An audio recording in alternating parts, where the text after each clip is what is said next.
당신의 약장에 숨겨진 조용한 살인자, 여러분의 생명을 구할 수도 있는, 그러나 그 누구도 쉽게 말해주지 않는 충격적인 진실을 공개하겠습니다. 지금 이 영상을 시청하고 있는 바로 이 순간에도 여러분의 약장 안에는 여러분의 생명을 갉아먹는 시한폭탄이 놓여 있을지도 모릅니다. 그것은 오늘 아침 여러분이 물 한 컵과 함께 아무 의심 없이 삼킨 알약일 수도 있고, 여러분이 가장 신뢰하는 주치의가 건강을 위해 꼭 필요하다며 처방해준 바로 그 약일 수도 있습니다. 현재 전 세계 수백만 명의 고령자가 매일 복용하고 있는 이 평범해 보이는 약들은 사실 여러분의 심장을 서서히, 그리고 돌이킬 수 없는 방식으로 파괴하고 있습니다. 단순히 기능을 떨어뜨리는 수준이 아닙니다. 심장 근육 자체를 사멸시키고 펌프 기능을 완전히 멈추게 하는 파괴입니다. 가장 무서운 점은 이 모든 과정이 소리도 없이 진행된다는 사실입니다. 심장이 비명을 지르며 무너져 내리는 동안에도 여러분은 아무런 통증을 느끼지 못할 것입니다. 그러다 어느 날 갑자기 거실 한복판에서 혹은 사랑하는 손주들과 산책하던 중에 의식을 잃고 쓰러지는 순간 비극은 이미 돌이킬 수 없는 지점에 도달해 있을 것입니다. 저는 지난 20년 동안 현장에서 수천 건의 수술을 집도해온 심장외과 전문의 클레어 히트모어 박사입니다. 저는 제 손으로 직접 그 처참하게 망가진 심장들을 만져보았습니다. 원래대로라면 선홍빛의 건강한 탄력을 유지하며 힘차게 뛰었어야 할 심장들이 단지 관절염을 고치겠다거나 혈압을 조금 낮추겠다는 목적으로 복용한 약물들 때문에 종이장처럼 얇아지고 넝마처럼 변해버린 모습을 보며 저는 깊은 분노와 참담함을 느꼈습니다. 매일 밤 저를 잠 못 들게 하는 것은 환자들의 똑같은 절규입니다. 선생님, 의사가 이 약은 안전하다고 했어요. 심장이 이렇게 망가질 수 있다는 경고는 단 한 번도 듣지 못했습니다. 저는 오늘 이 영상에서 그 치명적인 약 7가지가 무엇인지 구체적으로 밝힐 것입니다. 하지만 단순히 약 이름만 나열하고 끝내지 않겠습니다. 만약 제가 지금 당장 약 이름만 말씀드린다면 여러분 중 상당수는 나는 그 약 안 먹으니까 괜찮네라며 영상을 꺼버리실 것이기 때문입니다. 하지만 그것은 오산입니다. 고령자의 심장을 공격하는 경로는 무려 7가지나 되며 하나를 피했다고 해서 다른 위험으로부터 안전한 것이 아닙니다. 이 영상은 단순히 정보를 전달하는 것을 넘어 여러분의 남은 인생을 침대 위에서 산소 마스크에 의존하며 보낼 것인지 아니면 건강한 심장으로 소중한 이들과 시간을 보낼 것인지를 결정짓는 생존 가이드가 될 것입니다. 왜 의사들이 위험을 말해주지 않는지, 그리고 우리 몸속에서 어떤 생물학적 재앙이 일어나고 있는지 그 이면의 진실을 이제부터 낱낱이 파헤치겠습니다. 윌리엄의 비극, 무릎 통증의 대가로 지불한 심장 구체적인 이야기를 시작하기 위해 제 환자였던 윌리엄의 사례를 들려드리겠습니다. 윌리엄은 72세에 은퇴한 우편 공무원이었습니다. 평생 담배 한 갭이 피우지 않았고 술도 거의 마시지 않았으며 적절한 체중을 유지하며 정기적으로 운동하던 아주 건강한 시니어였습니다. 하지만 그에게도 고민이 있었습니다. 바로 무릎 관절염이었죠. 매일 아침 침대에서 일어나는 것이 고통이었고 우편함을 확인하러 나가는 짧은 거리조차 그에게는 험난한 여정이었습니다. 그의 주치의는 말했습니다. 윌리엄, 통증을 줄여주는 좋은 약을 처방해 드릴게요. 이 약을 먹으면 더 잘 움직일 수 있고 그게 당신 나이에는 가장 중요한 건강관리입니다. 의사는 흔히 TV 광고에서 볼 수 있고 미국에서만 6천만 명 이상이 복용하는 아주 대중적인 진통제를 처방했습니다. 윌리엄은 의사의 지시대로 매일 2번씩 3년 동안 단 한 번도 거르지 않고 이 약을 복용했습니다. 효과는 즉각적이었습니다. 무릎 통증이 사라졌고 다시 정원을 가꾸며 손주들과 뛰어놀 수 있게 되었습니다. 윌리엄은 자신이 다시 젊어진 것 같다고 믿었습니다. 하지만 그 3년 동안 윌리엄의 가슴 속에서는 보이지 않는 재앙이 시작되고 있었습니다. 그는 전혀 느끼지 못했지만 그 약물은 심장이 훨씬 더 강하게 무리하게 펌프질하도록 강요하고 있었습니다. 약물 성분이 혈관을 미세하게 수축시켰고 혈압은 서서히 올랐으며 신장은 수분을 배출하지 못하고 몸 안에 가두기 시작했습니다. 윌리엄의 심장은 마치 평지를 걷는 것이 아니라 24시간 내내 가파른 경사로를 전력 질주하는 마라톤 선수와 같은 상태가 되었습니다. 심장은 매우 경이로운 장기입니다. 처음에는 어떻게든 적응하려 노력합니다. 근육을 늘리고 더 강하게 수축하며 과부하를 견뎌냅니다. 하지만 시니어의 심장에는 예비 능력이라는 것이 거의 남아있지 않습니다. 젊은 사람의 심장이 평소 능력의 30%만 사용하고 나머지를 비상시를 위해 비축해둔다면 70대의 심장은 일상생활을 유지하는 데에만 이미 90%의 능력을 쏟아붓고 있습니다. 여기에 약물로 인한 15%의 추가 부하가 걸리자 윌리엄의 심장은 105%의 출력을 내야만 했습니다. 하지만 100%를 넘어서는 순간 심장은 무너지기 시작합니다. 첫 번째 신호는 아주 미세했습니다. 윌리엄은 예전보다 쉽게 피로를 느꼈고 집 앞 진입로를 걸어 올라갈 때 약간 숨이 찼습니다. 그는 단순히 나이가 들어서 그렇겠지라고 생각했습니다. 의사에게 말할 필요조차 느끼지 못했습니다. 하지만 그것은 노화가 아니라 심장이 보내는 마지막 구조 신호였습니다. 심장 근육은 이미 얇아지고 늘어났으며 혈액을 효율적으로 뿜어내는 능력을 상실하고 있었습니다. 심장 세포들이 과부하를 이기지 못하고 죽어나가면서 그 자리는 딱딱한 흉터 조직으로 변해갔습니다. 이 파괴가 정점에 달했을 때 윌리엄은 밤마다 잠에서 깨기 시작했습니다. 똑바로 누우면 마치 가슴 위에 무거운 바위가 놓인 것처럼 숨이 막혔고 물속에 잠긴 듯한 공포를 느꼈습니다. 그는 앉아서 숨을 몰아쉬며 밤을 지새웠습니다. 이것은 심장성 폐부종, 즉 심장이 혈액을 제대로 퍼내지 못해 폐에 물이 차오르는 치명적인 상태였습니다. 그럼에도 그는 이것이 관절염 약 때문이라고는 꿈에도 생각하지 못했습니다. 무릎약이 심장을 파괴한다는 사실을 그 누구도 가르쳐준 적이 없었기 때문입니다. 숨막히는 공포, 윌리엄의 심장이 멈춘 날 윌리엄의 심장이 더 이상 버티지 못하고 항복을 선언한 날은 평범한 토요일 아침이었습니다. 그는 여느 때처럼 차고에서 자신의 차를 손보고 있었습니다. 후드를 열고 몸을 굽혀 엔진을 점검하던 그는 일어서는 순간 세상이 빙글 도는 듯한 강한 어지러움을 느꼈습니다. 잠시 작업대에 앉아 안정을 취하려 했지만 증상은 멈추지 않았습니다. 시야가 좁아지기 시작했고 마치 터널 속에 갇힌 것처럼 주변이 어두워졌습니다.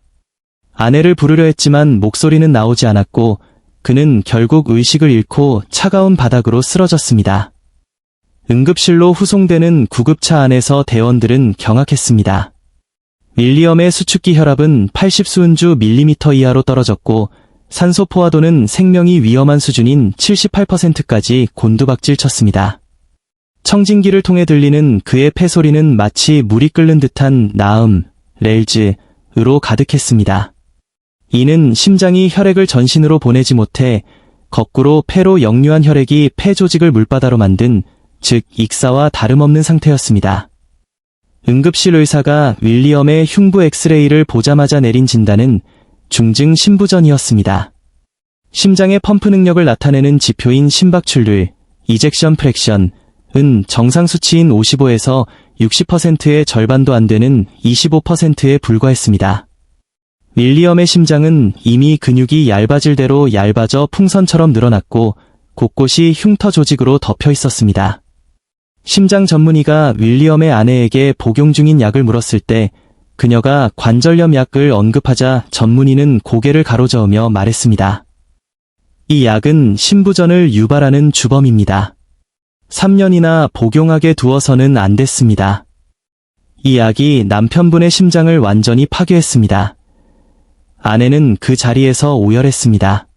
분노와 슬픔이 뒤섞인 절규였습니다. 아무도 말해주지 않았어요. 의사는 안전하다고만 했고 심장 검사 한 번 권유하지 않았습니다. 그저 무릎에 좋다고만 했단 말입니다. 윌리엄의 심장은 이제 되돌릴 수 없는 상태였습니다. 약물 하나가 건강했던 한 남자의 인생을 송두리째 앗아간 순간이었습니다. 보이지 않는 설계의 결함, 왜 고령자에게 더 치명적인가? 윌리엄의 사례가 더욱 비극적인 이유는 그의 무릎 통증을 치료할 수 있는 훨씬 더 안전한 대안들이 많았기 때문입니다. 타이레놀, 바르는 소염 진통제, 물리치료, 심지어 체중 조절만으로도 그의 삶의 질을 높일 수 있었습니다. 하지만 의료 시스템은 가장 처방하기 쉽고 제약회사가 강력하게 홍보하며 이윤이 높은 그 알약을 선택했습니다. 그렇다면 왜 이런 일이 반복될까요? 의사들은 위험을 간과할까요? 그 해답은 현대의학의 임상시험 구조에 숨어 있습니다. 대부분의 약물 승인 시험은 70대 이상의 고령자를 포함하지 않습니다. 고령자는 여러 기저질환이 있고 이미 다른 약들을 복용하고 있어 데이터가 지저분해지기 때문입니다. 결국 제약회사는 건강한 50대를 대상으로 시험을 진행하고 안전하다는 결론을 얻습니다. 문제는 50대의 심장과 70대의 심장은 완전히 다른 기계라는 점입니다. 이것을 심장 예비력, 카어디액 리저브의 차이라고 부릅니다. 젊은 사람의 심장은 거대한 8기통 엔진과 같습니다. 평소 일상생활에는 엔진의 30%만 사용하고 나머지 70%는 위급 상황을 위해 아껴둡니다. 하지만 나이가 들수록 이 비축부는 사라집니다. 72세의 윌리엄은 숨만 쉬고 일상적으로 걷는데 이미 심장 능력의 90%를 사용하고 있었습니다. 비축부는 단 10%뿐이었죠. 이때 심장을 15% 더 힘들게 만드는 약물을 복용하면 어떻게 될까요? 심장은 존재하지도 않는 105%의 출력을 내야 합니다. 기계라면 엔진이 타버리겠지만 심장은 근육이 늘어나고 세포가 죽어가는 방식으로 응답합니다. 한계를 넘어선 순간 발생하는 이 파괴적 보상은 영구적입니다. 윌리엄은 90%의 능력으로도 충분히 행복하게 살 수 있었지만 단 15%의 추가 부하가 그의 심장을 영구적인 고철로 만든 것입니다. 지금 이 순간에도 수천 명의 시니어가 자신의 심장 예비력이 바닥나고 있다는 사실을 모른 채 제약회사의 마케팅과 의사의 관행적인 처방 아래 안전하다는 약을 삼키고 있습니다. 그들은 윌리엄처럼 쓰러지기 전까지 자신이 안전하다고 믿겠지만 사실은 벼랑 끝을 향해 걷고 있는 것과 같습니다. 이 시스템은 시니어의 심장을 고려하도록 설계되지 않았습니다. 오직 수치상의 증상 완화에만 도로시의 비극 세포 단위에서 시작된 조용한 학살 68세의 도로시는 누구보다 자신의 건강을 소중히 여겼던 분입니다. 그녀의 혈압 수치는 142에 88, 의학적으로는 경증 고혈압 수준이었죠. 하지만 주치의는 노년기에 혈압 관리는 필수라며 가장 대중적인 칼슘 채널 차단제를 처방했습니다. 도로시는 성실했습니다. 4년 동안 단 하루도 거르지 않고 약을 복용했고 혈압은 128에 78이라는 완벽한 수치로 내려왔습니다. 의사는 미소 지으며 도로시 씨, 아주 잘하고 계십니다. 라고 칭찬했습니다. 하지만 그 칭찬 뒤편에서 도로시의 심장세포들은 처절한 죽음을 맞이하고 있었습니다. 혈압계 숫자로는 절대 보이지 않는 끔찍한 파괴가 진행된 것이죠. 이 약물의 원리는 심장 근육세포에 있는 칼슘 통로를 막아 수축력을 억제함으로써 혈압을 낮추는 것입니다. 문제는 억제가 장기화될 때 발생합니다. 심장 근육세포는 매 순간 강력하게 수축해야만 생명력을 유지하는데 약물이 이 기능을 강제로 차단하자 세포들은 에너지를 잃고 서서히 굶주리기 시작했습니다. 처음에는 세포 단위의 미세한 변화였습니다. 하지만 시간이 흐르며 한계치를 넘어선 심장 근육세포들이 하나둘 사멸하기 시작했습니다. 인체의 다른 조직과 달리 심장 근육세포는 한 번 죽으면 절대 재생되지 않습니다. 대신 그 자리는 섬유아세포라고 불리는 딱딱한 흉터 조직으로 채워집니다. 4년의 복용기간은 도로시의 심장벽을 수축력이 전혀 없는 죽은 고무판으로 바꾸어 놓기에 충분한 시간이었습니다. 도로시는 점점 기운이 없어졌지만 의사는 나이가 들어서 그렇다며 오히려 운동을 권했습니다. 하지만 운동은 독이 되었습니다. 죽은 조직이 늘어난 심장은 가벼운 산책조차 감당할 수 없었기 때문입니다. 결국 도로시는 식료품점에서 물건을 집으려다 부정맥으로 쓰러졌습니다. 응급실에서 시행한 초음파 검사 결과 그녀의 심장은 마치 바람 빠진 풍선처럼 얇고 늘어져 있었고 벽 곳곳에는 수축하지 않는 데드존이 가득했습니다. 의사는 이미 심장 전체가 흉터로 뒤덮여 손을 쓸 수 없다고 선언했습니다. 혈압 수치 14포인트를 낮추기 위해 그녀는 자신의 심장 전체를 희생한 셈입니다. 제임스의 살해, 이장 보호의 대가로 잃어버린 심장 박동 76세 제임스의 이야기는 더욱 충격적입니다. 그는 심장과는 아무 상관도 없어 보이는 위산 역류 때문에 인생이 망가졌기 때문입니다. 매일 밤 타오르는 듯한 가슴 통증으로 잠을 설치던 제임스에게 의사는 양성자 펌프 억제제, PPI라는 강력한 위산 차단제를 처방했습니다. 효과는 마법 같았습니다. 8년 동안 제임스는 속쓰림 걱정 없이 지냈고 의사는 이 약을 끊어야 한다는 말을 단 한 번도 하지 않았습니다. 하지만 의사는 단순히 음식을 소화하는 역할만 하는 게 아닙니다. 의사는 우리 몸이 필수 미네랄, 특히 마그네슘을 흡수하기 위해 반드시 필요한 환경을 만듭니다. 8년이라는 긴 시간 동안 제임스의 위장은 마그네슘을 단 한 방울도 제대로 흡수하지 못했습니다. 마그네슘은 우리 심장이 규칙적인 전기 신호를 보낼 때 사용하는 핵심 연료입니다. 연료가 바닥나자 제임스의 심장 전기 시스템은 오작동을 일으키기 시작했습니다. 어느 평온한 저녁, TV를 보던 제임스의 가슴 속에서 마치 새 한 마리가 파닥거리는 듯한 기괴한 감각이 느껴졌습니다. 심장이 분당 300회 이상 미친 듯이 떨리는 심방세동, 어피브이 발생한 것입니다. 마그네슘 수치가 임계점 이하로 떨어지면서 심장의 전기 회로가 완전히 타버린 것이죠.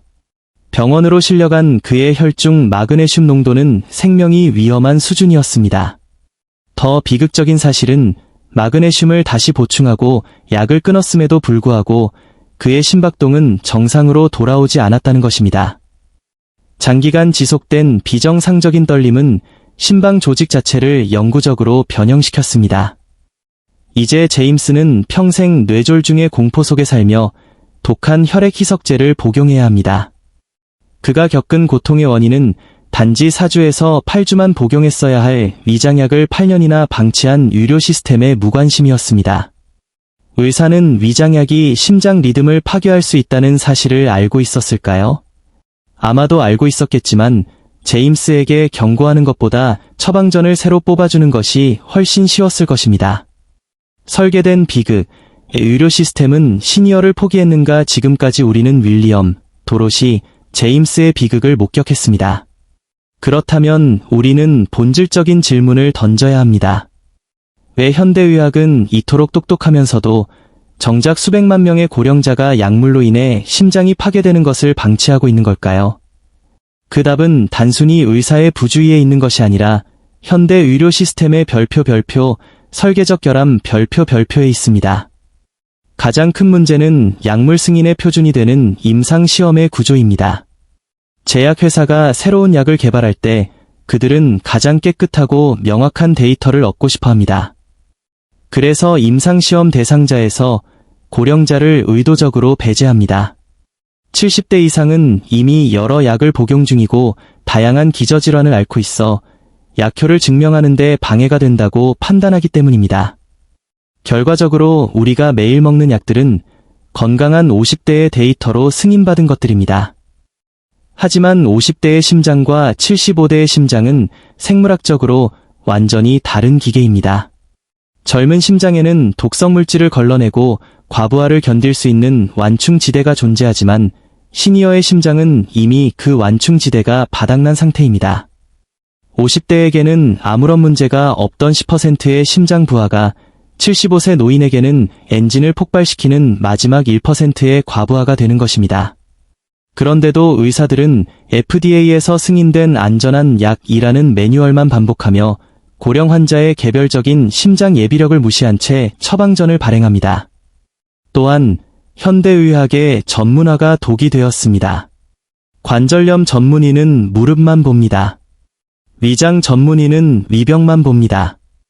그들이 처방한 약이 심장에 어떤 치명적인 연쇄 반응을 일으킬지는 심장내과의 소관이라며 책임을 회피합니다. 환자는 몸의 각 부위를 위해 5명의 의사에게 10가지 약을 받지만 그 약들이 서로 충돌하며 심장을 찢어발기는 것을 통합적으로 감시하는 사람은 아무도 없습니다. 이것은 노화로 인한 자연사가 아닙니다. 시스템이 만들어낸 처방된 죽음입니다. 당신을 살릴 마지막 리스트, 약장을 비우고 심장을 되찾으십시오. 이제 결론입니다. 여러분의 심장을 지금 이 순간에도 파괴하고 있을 수 있는 7가지 핵심 위험 약물을 정리해드립니다. 이 명단을 적고 당장 내일 의사를 만나십시오. 1. NSAIDs, 비스테로이드성 항염증제 이부프로펜, 나프록센, 세레콕시브 등입니다. 윌리엄을 무너뜨린 주범입니다. 이 약은 신장에서 나트륨을 가두어 혈액량을 폭발적으로 늘리고 심장이 감당할 수 없는 무게를 짊어지게 합니다.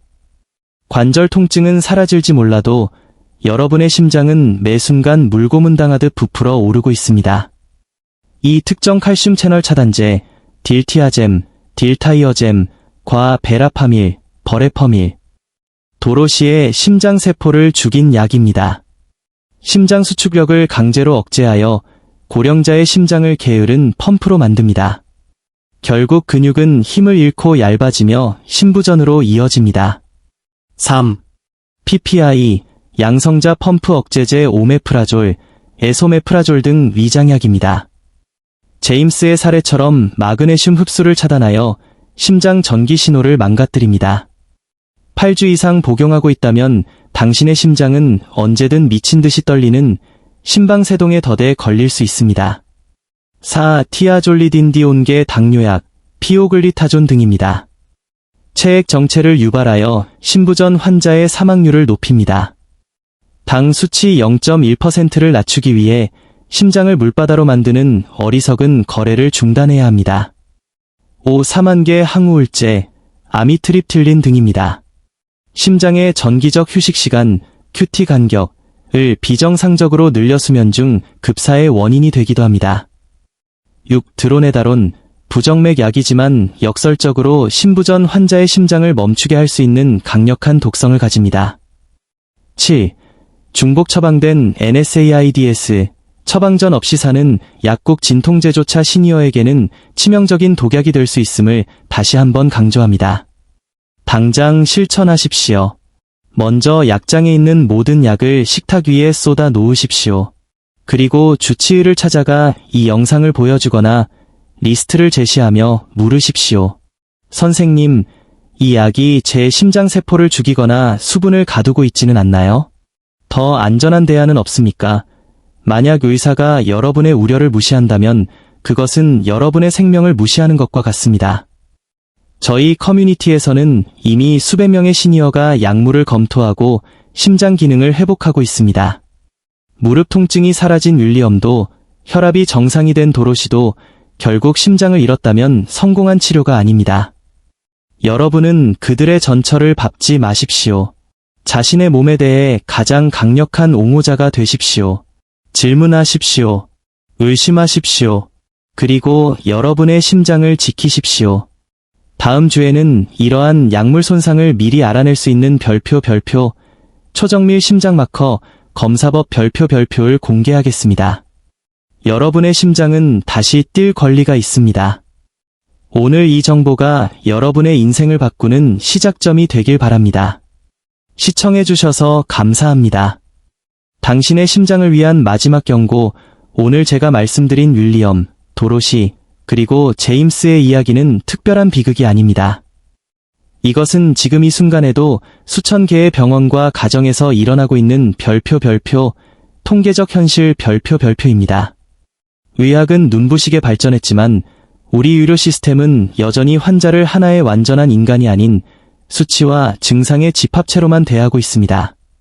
혈압 수치를 10만큼 낮추기 위해 심장 근육 자체를 사멸시키고 관절염 통증을 줄이기 위해 심장을 체액에 잠기게 만드는 행위가 표준 치료라는 이름으로 자행되고 있습니다.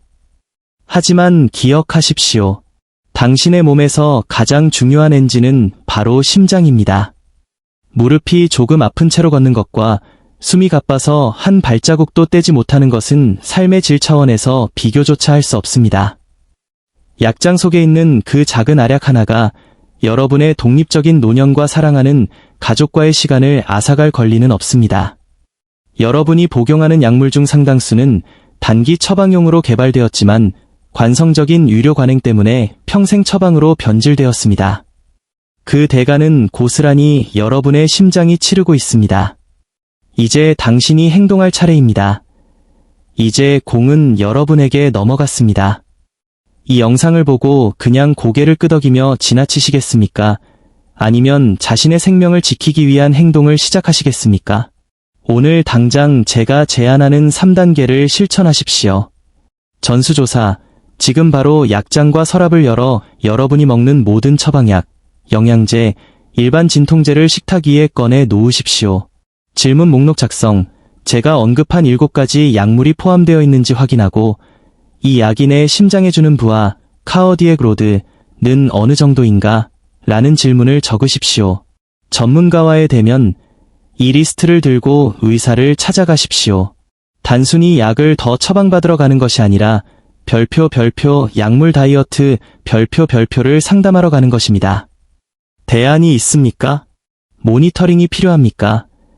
라고 당당하게 요구하십시오.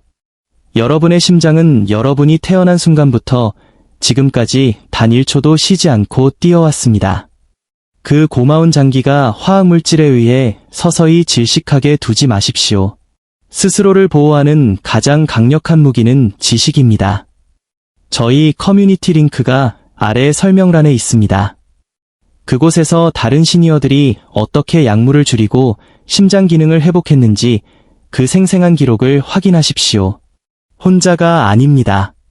다음 주에는 별표 심장 손상을 90% 확률로 미리 예측하는 자가 체크리스트 별표를 공개할 예정이니 아직 구독하지 않으셨다면 지금 바로 구독 버튼과 알림 설정을 눌러주십시오. 여러분의 심장은 프레셔스, 소중하고 이리플레이서벨, 대체 불가능합니다. 오늘부터 그 심장의 진정한 주인이 되십시오. 시청해주셔서 감사합니다. 여러분의 건강한 박동을 응원합니다.